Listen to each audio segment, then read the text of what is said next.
하나님을 믿는다는 것은 무엇일까요?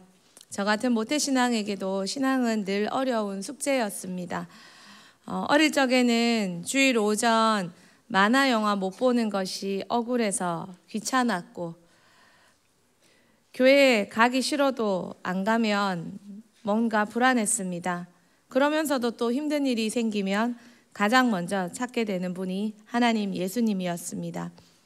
이 모순된 경험들이 통합된 순간이 있었습니다. 그것은 바로 하나님을 인격적으로 만난 그 순간, 20년간의 신앙의 갈등이 그 순간에 단숨에 풀렸습니다. 정말 단숨에. 그날은 제 인생의 가장 통쾌한 날이었습니다. 신앙은 뭡니까? 하나님은 저에게 어떤 분입니까? 여러분에게 하나님은 어떤 분이십니까?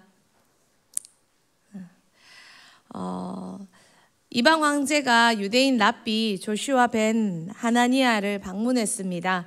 그리고 이렇게 요청했습니다. 신을 보여주시오. 랍비는 그것은 불가능합니다 라고 말하고 황제를 데리고 밖으로 나왔습니다. 그리고 한여름의 태양을 응시할 것을 요구했습니다. 황제도 대답했습니다. 그건 불가능하오. 그러자 랍비가 이렇게 대답했습니다. 당신은 하나님이 창조하신 태양도 바라보지 못하면서 어떻게 하나님의 영광을 직접 볼 수 있단 말입니까? 우리는 하나님을 직접 볼 수 없습니다. 그래서 없다고 말하기엔 이릅니다. 하나님은 우리가 당신을 알 수 있도록 여러 방편을 마련해 두셨습니다. 그 중에 최고의 방편, 유일한 방편이 성경입니다. 성경을 통해서만 하나님을 알 수 있습니다. 진리를 증명하는 것은 진리 외에 없기 때문입니다. 진리가 다른 것으로 증명된다면 더 이상 진리일 수 없습니다. 그래서 우리는 성경을 읽으라고 하는 것입니다. 첫 번째입니다. 하나님에 대한 고민 첫 번째, 우리 같이 한번 읽어봅시다. 시작. 하나님과 나는 예수님이 맺어준 관계입니다. 요한복음 14장 6절, 마가복음 10장 45절 말씀 우리 같이 한번 보겠습니다. 예수께서 이르시되 내가 곧 길이요 진리요 생명이니 나로 말미암지 않고는 아버지께로 올 자가 없느니라. 인자가 온 것은 섬김을 받으려 함이 아니라 도리어 섬기려 하고 자기 목숨을 많은 사람의 대속물로 주려 함이니라. 예수님은 우리가 하나님께로 가는 유일한 길을 만들어 주셨습니다. 무엇으로요? 십자가의 희생으로 말입니다. 하나님과 우리에게 하나님께로 가는 길이 끊어져 버렸습니다. 그림이 떴나요? 네. 그런데 그 끊어진 그 길을 십자가만이 연결해 주셨습니다. 하나님께로 가는 그 막힌 길이 십자가로만 뚫렸습니다. 산사태가 나고 길이 막혔을 때 누군가의 수고로 그 길을 열어주고, 또 산과 산으로 길이 막혔을 때 누군가의 수고로 터널이 연결되는 것처럼, 그래서 우리는 손쉽게 이용하는 것처럼 그들의 수고를 생각해 볼 겨를도 없이 우리는 예수님이라는 이 희생을 걸어서 하나님께로 손쉽게 달려갑니다. 여러분, 창조주를 아버지라고 부르는 것이 얼마나 큰 특권인지 여러분은 생각해 본 적이 있습니까? 하늘과 땅과 온 우주를 만드시고 그것을 경영하시는 그 하나님을 내 아빠라고 부르는 것이 얼마나 큰 특권이라는 걸 생각해 보셨습니까? 작은 회사 하나 경영하는 것도 우리는 그들을 CEO라고 부릅니다. 그런데 하나님, 온 우주를 만드신 하나님을 아빠라고 부르는 것, 그 아빠라고 부르기 위해 엄청난 예수 그리스도의 희생이 있었습니다. 속죄는 해방을 얻기 위해 값이 지불된 것이라고 이레니우스가 말했습니다. 우리는 그 해방을 얻기 위해 창조주의 아들 예수라는 생명을 지불시켰습니다. 만만치 않은 가격이 지불되었습니다. 그리고 그것은 이 세상 최고가였습니다. 하나님의 아들, 창조주의 아들이 나를 위해 죽었습니다. 로마서 8장 15절 말씀 우리 같이 한번, 다 적었죠 이제? 같이 한번 읽어봅시다. 시작. 너희는 다시 무서워하는 종의 영을 받지 아니하고 양자의 영을 받았으므로 우리가 아빠 아버지라고 부르짖느니라. 이 관계는 내가 만든 관계가 아니라 예수님이 피로 맺어주신 관계입니다. 그래서 우리가 하나님 앞에 아빠, 아버지, 아빠라는 이름의 대가가 예수라는 것, 그것을 여러분이 기억하면 좋겠습니다. 친구들, 우리 친구들만 한번 고백해 봅시다. 아빠라는 이름의 대가는 예수님이다. 여러분이 이 자리에 앉아서 아빠, 아빠, 예수님이 그 뒤에 숨어 계십니다. 두 번째입니다. 우리 같이 한번 읽어봅시다. 시작. 하나님은 나의 아빠입니다. 하나님은 나의 아빠입니다. 저에게 아빠라는 단어는 참 힘든 단어였습니다. 그러나 하나님 아버지를 만난 후 제 인생의 결핍과 상처가 치유되었습니다. 진짜 아빠를 만났기 때문입니다. 제가 아이들에게 이런 말을 자주 합니다. 나는 하나님이 너무 좋아. 왜냐하면 하나님은 내가 아는 분 중에 가장 힘이 세, 능력이 많으신 분이야. 하나님은 내가 아는 분 중에 가장 부자야. 하나님은 내가 아는 분 중에 가장 지혜로우셔. 하나님은 내가 아는 분들 중에 나를 가장 사랑해 주시는 분이야. 그런데 그 하나님이 내 아빠야. 여러분, 이 사실이 얼마나 든든한지 여러분은 생각해 보셨습니까?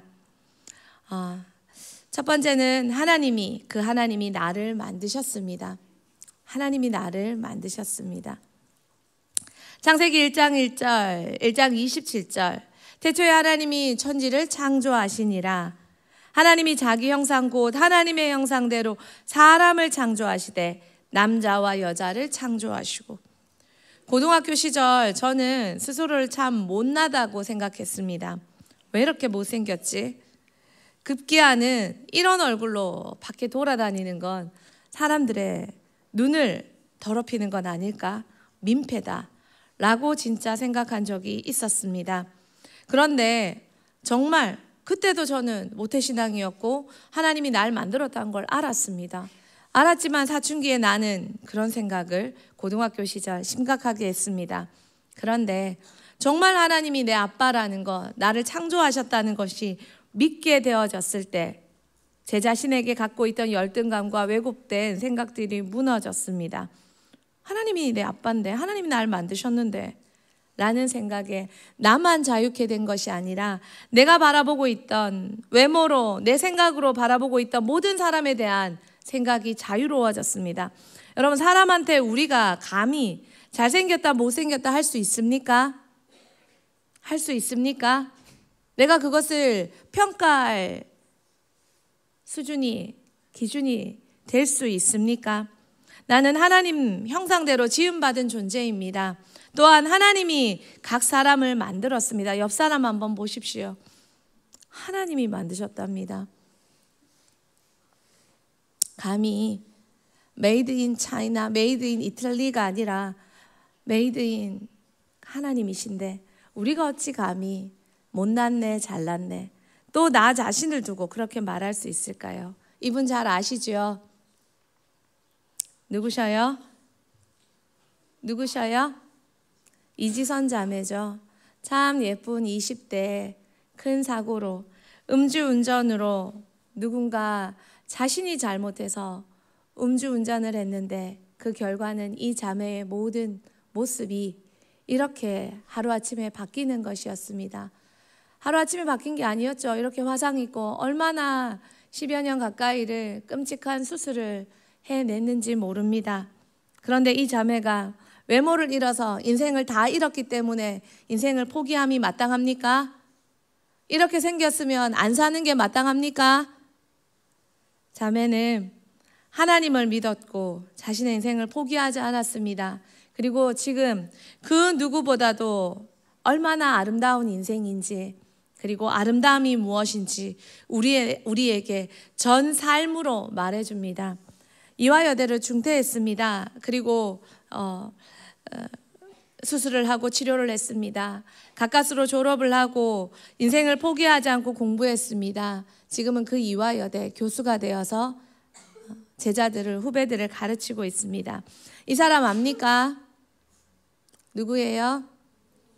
이제 결혼도 해서 자녀까지 있는 아빠가 되었습니다. 어떤 장애도 우리 인생을 하찮게 만들 수 없다는 걸 전 세계 사람들에게 부끄럽게 가르쳐 줍니다.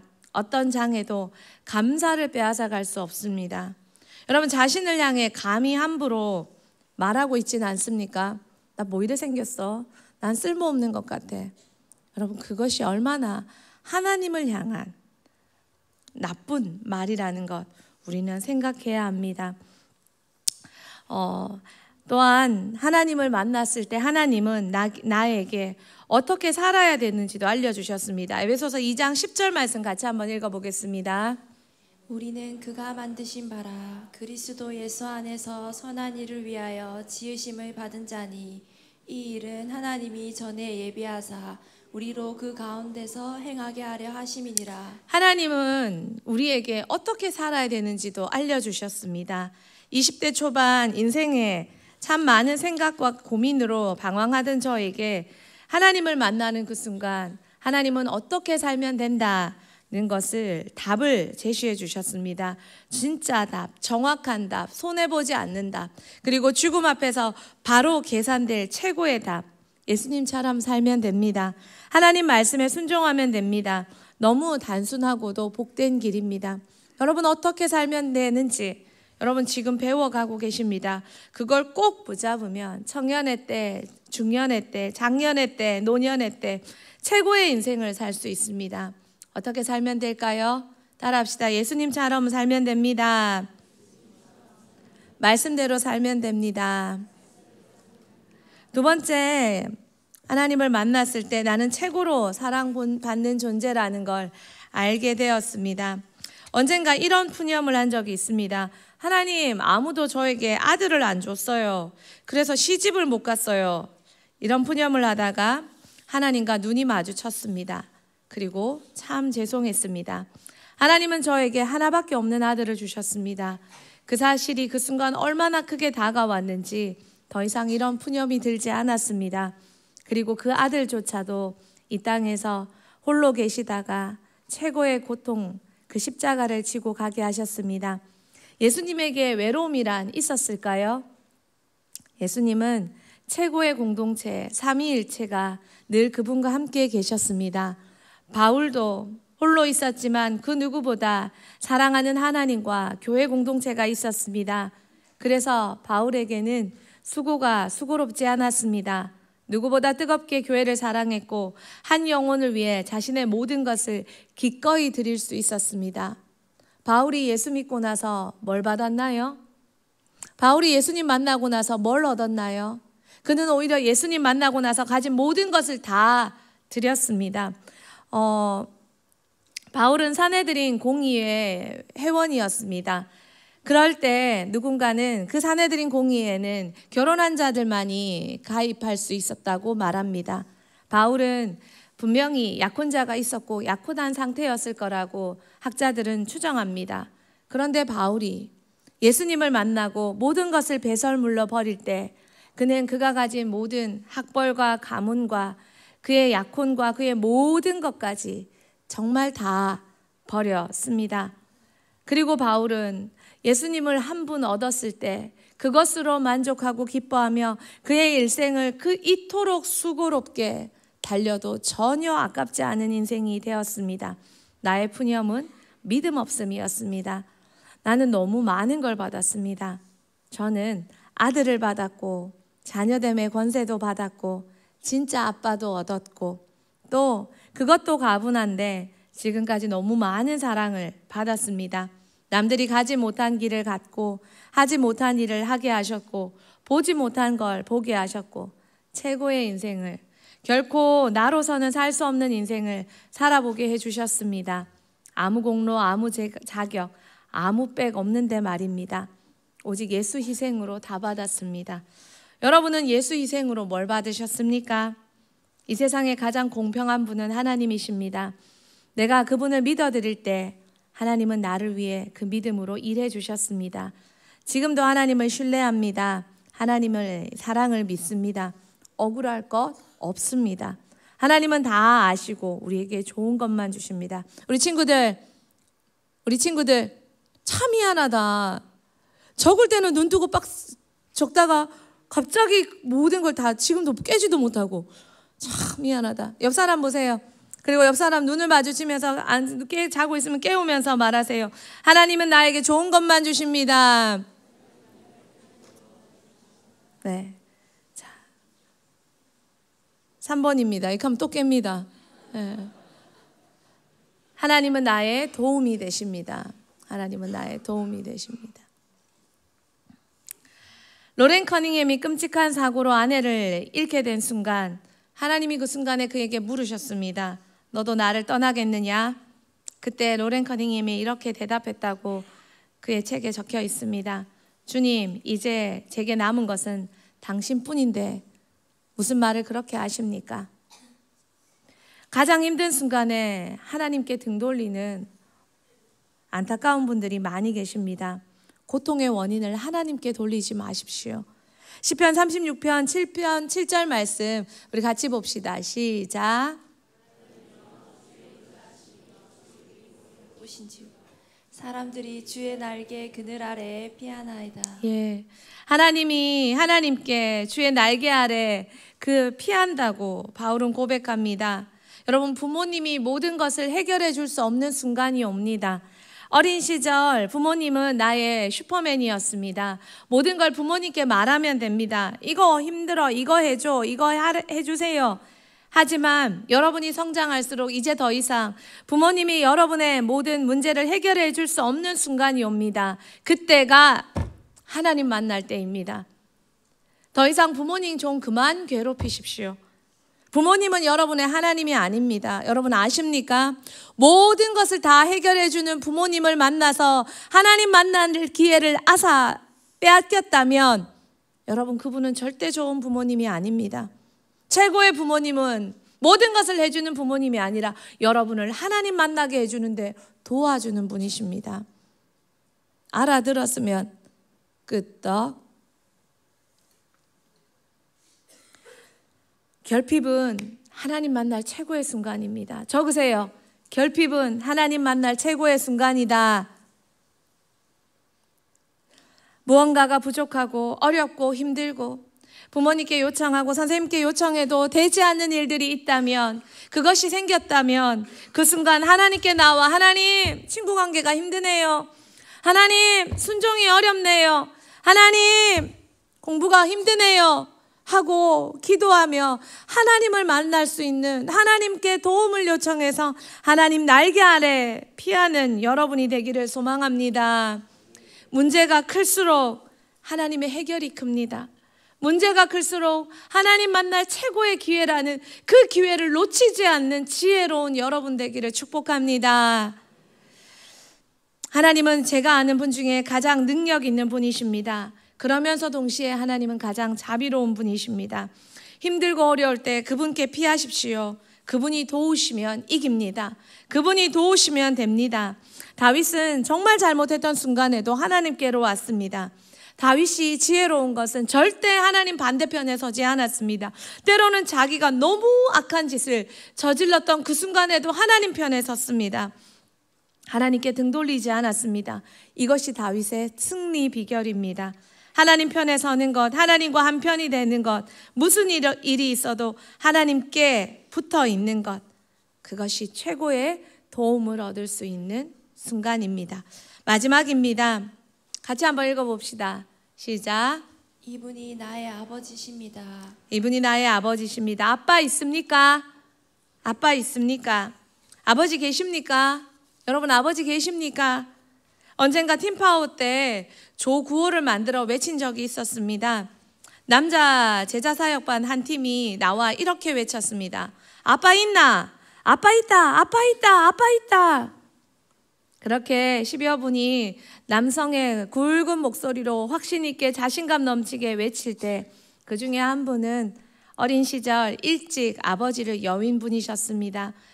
그분의 외침이 크게 들렸습니다. 또한 그 앞에 그렇게 아빠 있다고 외친 그분들은 모두 누군가의 아빠로 수고롭게 힘겨운 삶을 사시는 분들이셨습니다. 그래서 그분들의 외침이 제 가슴에 큰 깊은 여운으로 남기고 있습니다. 여러분, 우리 모두는 아빠가 있습니다. 그 아빠가 있어서 오늘도 우리는 행복하고 든든하게 살 수 있습니다. 오늘도 그 아빠 사랑으로 가득 채워지는 시간 되길 축복합니다. 찬양하겠습니다.